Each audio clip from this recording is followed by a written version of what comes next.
on. Hey guys, welcome to the Gotta Have Miami show. As always, I'm Ashley. I'm Ashley. And this is episode 29. 29. And we are in lovely Virginia Key.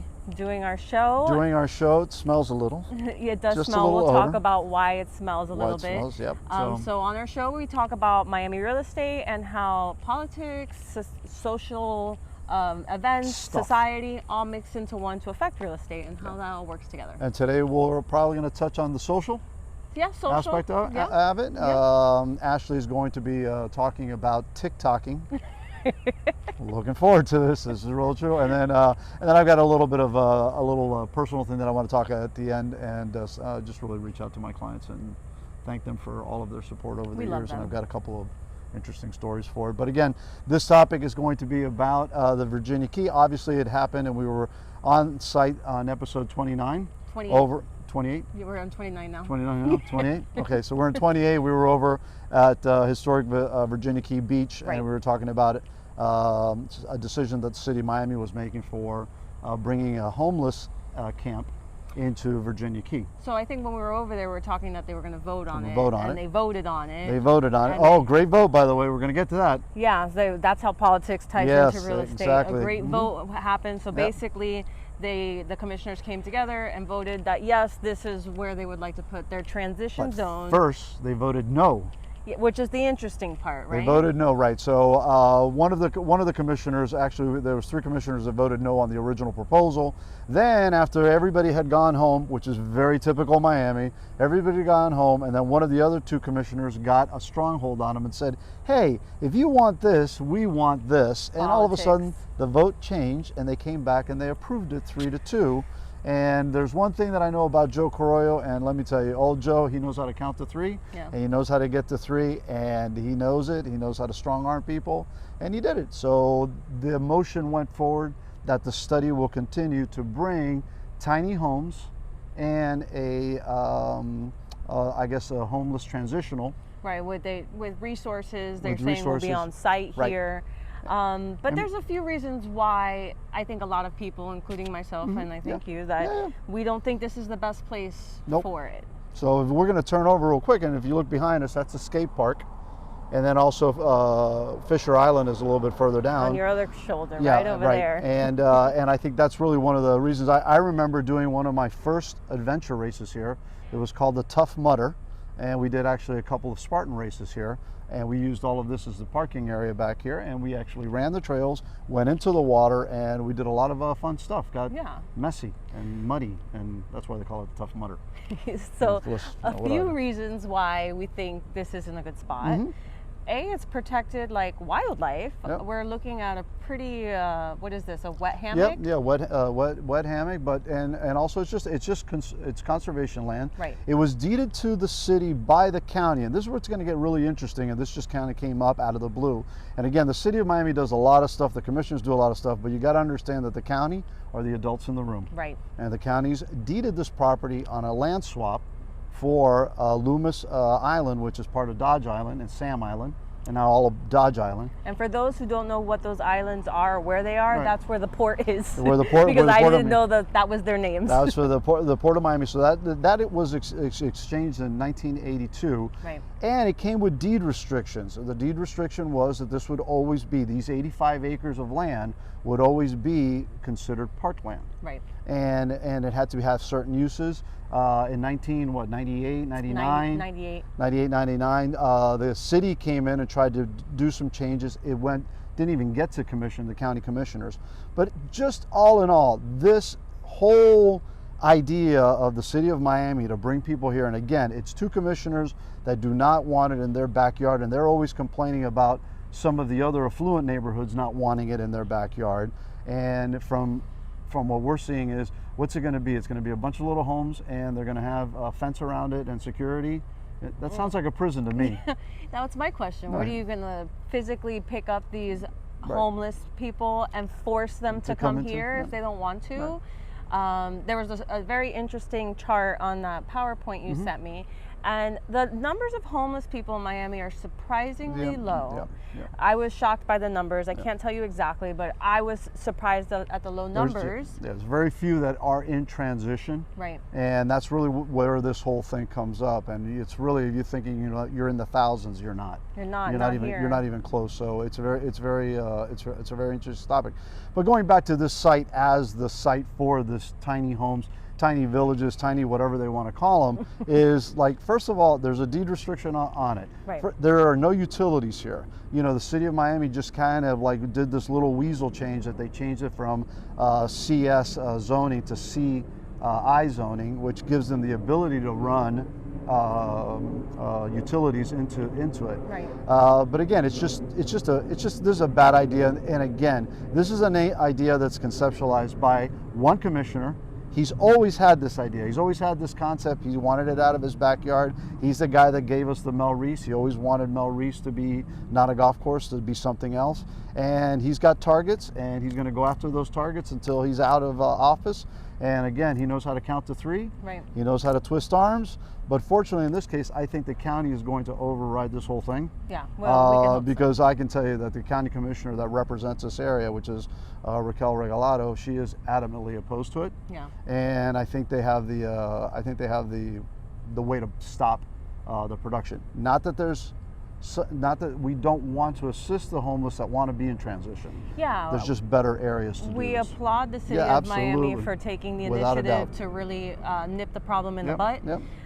But we just think there's a better way to do it for the environment and for these people themselves. Even they say there's going to be resources here, but I don't think it's a secret that homeless are typically, not all the time, chronically mentally ill, and to have them away from the resources that they desperately need in the city is kind of counterintuitive. It's counterintuitive. And again, I sent a note to the city manager and pointed something out, that this is low land here. And do you have a plan to move out everybody once a hurricane warning comes in effect? And you're going to have to move everybody out. You're going to have to shut it because we're in an evacuation zone.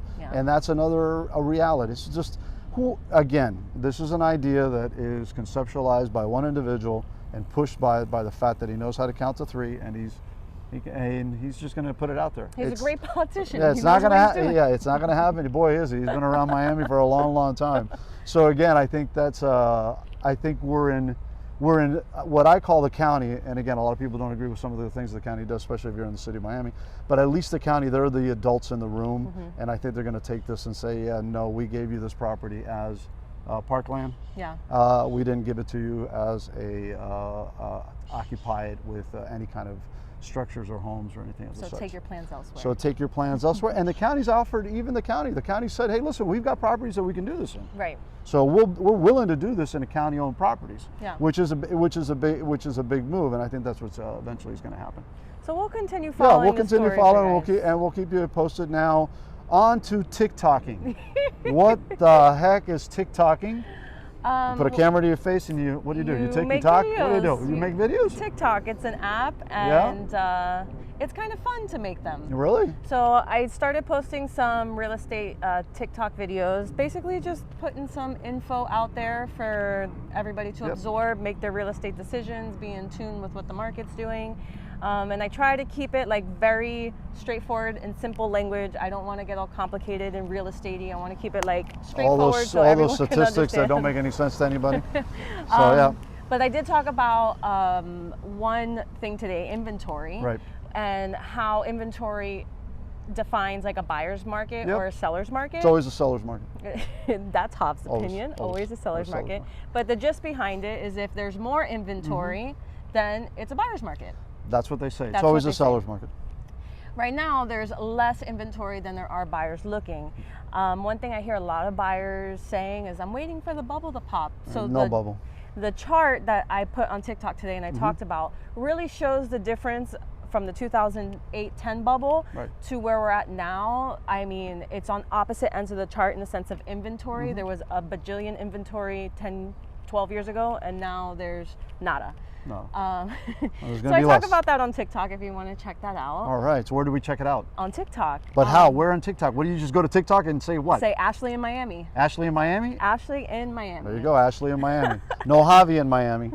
No. Maybe I'll get him on Maybe one day. One day we'll do some. Get him to do a TikTok dance. I like that, a little TikTok dance. So again, I think that's great. And again, you're going to be pointing out a lot of informational stuff, and that's what we want to do. We want to make sure that we continue to inform you guys. And again, ask us questions. I had somebody ask me a question saying, "Hey, when are you going to join my firm?" Because he's a broker, and I'm saying I'm not going to join your firm. But that was one of the things that came up from a question standpoint. But again, ask us questions. Send us all over town. Yeah. I mean, we will travel. We travel. Again, I've been in this market for a long time, and I've seen a lot of stuff. And I think some of the topics that we can always talk about is available to you. So reach out to us and hit us up, as you young kids say. I mean, something you've taught me is you always want to make decisions and help guide your clients. I know you don't like the word clients. No. Your clients, customers in the right direction. And part of that is kind of empowering them with knowledge, being honest, and always acting in their interests and not just in your own or somebody else's. Always, if your client act in their interest, advise them from that perspective. And again, I want to say we touched briefly on it on the last one when I had the McKellen's bottle from a gift from a client that we had just closed.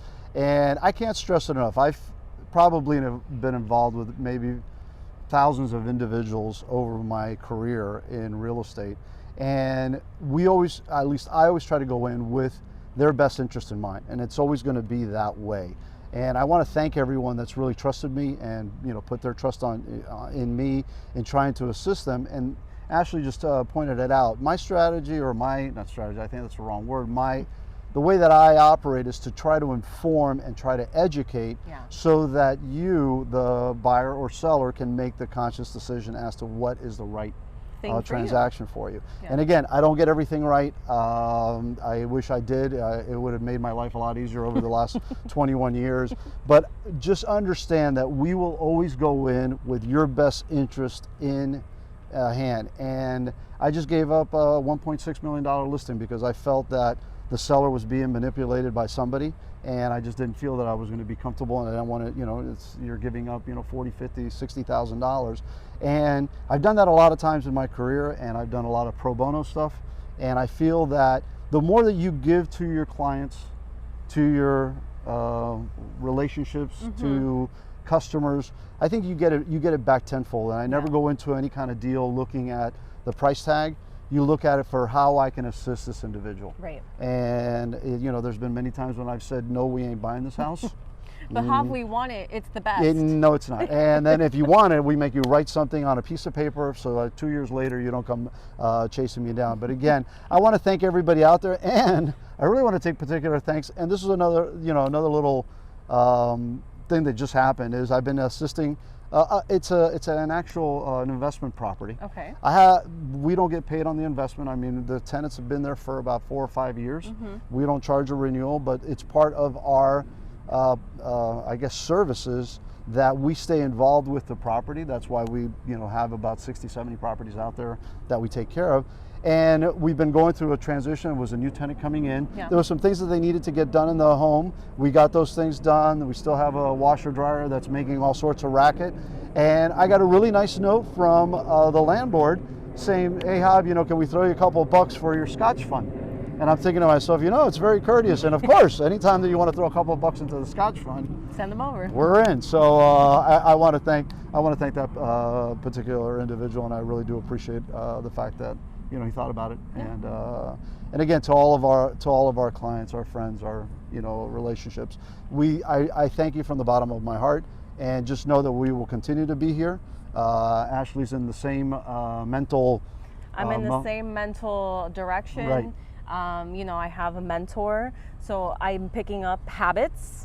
Good habits? Good habits. Bad habits? Maybe. Hasn't gotten the Scotch habit just yet. Not yet. Not yet. I'm sure it'll get there. I'm sure eventually it'll get there. But again, we want to thank everybody out. Reach out to us, really communicate with us. Let us know what you want us to talk about. Yeah. And again, we will always try to, do our best to inform and to keep you, to keep up to date. Yeah. And TikTok. So yeah, follow me on TikTok, Ashley in Miami. Right. We're gonna practice on TikTok dancing, so we can get Hav on TikTok so we're gonna do that, right? And then we'll probably be all part of that Allstate commercial that shows the new TikTok dance. If you haven't subscribed to our page, please do so now. If you're already subscribed, send to a friend so they can watch us too. Please. And any Miami real estate, politic, gossip, chisma questions. Chisma, oh, I like it. Send it this way. Guys, thank you. We'll see you soon. Bye. Bye.